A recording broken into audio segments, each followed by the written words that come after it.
Hello everybody and welcome to this week's edition of Mikey's Blues Box. So I've been leaving this channel dormant for a while, and over the past few weeks, month or so, I've been kind of putting some ideas together of what I want to do with it. And I would like to do some blues instruction on blues guitar. And I thought the best way to do it is just start at the beginning. So we're going to start with the foundation of what playing blues guitar is, and that is learning the 12-bar blues format. So 12-bar blues is a way of describing a blues chart that's 12 measures long and will consist of 3 chords. The 1 chord of any given key, the 4 chord, and the 5 chord. So we're going to start with the key of A. The 1 chord would be A, the 4 chord would be D, and the 5 chord would be E. And I'm going to put a chart up right now so you can kind of see the layout of what the 12-bar blues is, where the changes occur. So I'm going to put that up right now. So as you can see, it's not too difficult, and if you are a beginner blues guitarist, if you're new to this is something you want to learn and just know it like the back of your hand. If you're intermediate to advanced, this is something that you already know and have probably been through 100 times. So like I said, this is going to be geared more towards the beginning.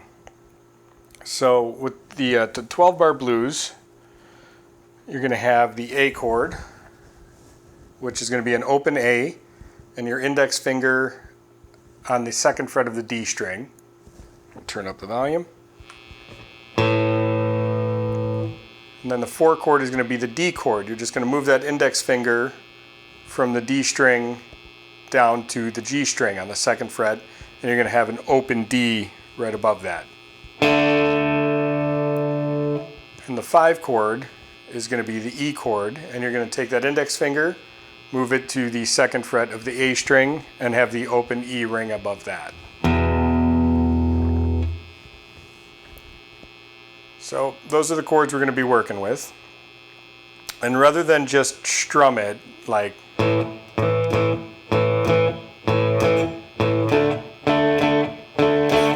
rather than just do something like that, which you can do, and I throw on a metronome and play along to the chart just strumming like that, I thought we could dress it up a little bit so it's not totally boring, and do just a basic blues shuffle. So you're going to start on that A string, or the A chord, the open A, and your index finger on the 2nd fret. You're going to do that twice, and then you're going to take your ring finger to the 4th fret of the D string, and you're still going to let that A ring out too. So you're going to.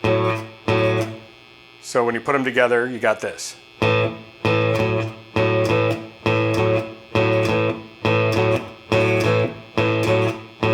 you take that same form for the D chord, just moving the index finger to the G string and the open D ringing. And the same for the E chord, moving your index finger to the A string, the open E ringing. Back to A. So we're going to go through this chart once, and I'll play through it twice. We'll just play through it once on video, and then the second time I'll have the chart up so you could follow along, and always pause it so you could really memorize that chart.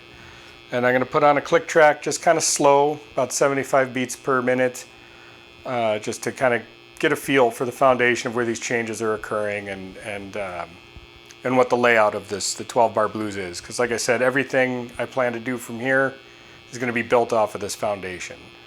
Especially when we start getting into lead, and then even if I want to take it to acoustic guitar, fingerstyle acoustic guitar in the future, we'll be following basically this format, or just very slight variations of it. So let's get going and play through it once on camera, and then once just with the chart on screen.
So that is 2 times through of a 12-bar blues chart.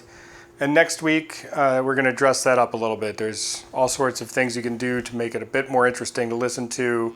You know, you can do, things like that. Tons of different ways you can vary the shuffle. And once you get a bunch of them down, it's kind of like,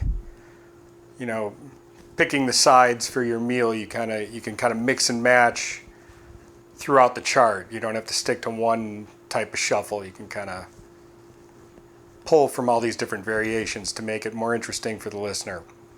So with that, I'm going to leave you to practice this 12-bar blues for the week, and I will see you next week where we will dive into some more variations of shuffle patterns for the 12-bar blues.